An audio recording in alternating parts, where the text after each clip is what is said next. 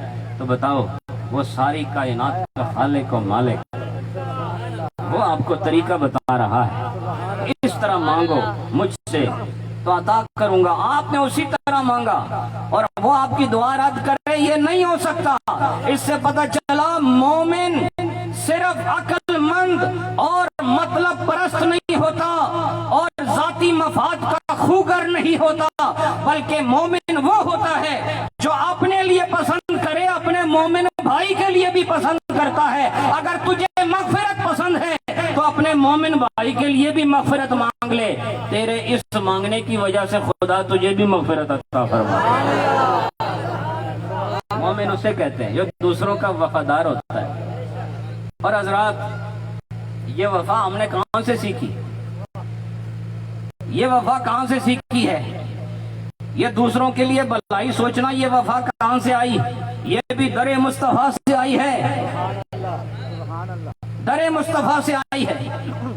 حضور علیہ الصلوۃ والسلام کا وہ واقعہ یاد کرو جب نبی پاک علیہ الصلوۃ والسلام تشریف لے جا رہے ہیں تو دو قبروں پر گزر ہوتا ہے. دو قبروں پر گزر ہوتا ہے. جو میں کہہ رہا ہوں آپ کو سنائی دے رہا ہے؟ وہ پیچھے جو لوگ ہیں ان کو بھی ماشاءاللہ. ایک دفعہ درود شریف پڑھو تو آپ کو یقین ہو جائے.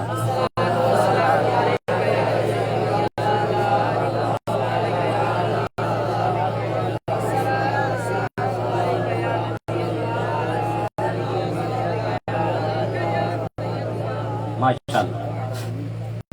نبی پاک علیہ الصلوۃ والسلام کا گزر دو قبروں پر ہوتا ہے. آپ نے علماء سے سنا ہے حضور علیہ الصلوۃ والسلام وہاں رکے. آپ نے صحابہ کو فرمایا ان دو قبروں والوں کو عذاب ہو رہا ہے. ان کو عذاب ہو رہا ہے. حضور نے کھجور کی ٹہنی لی اور ایک حصہ ایک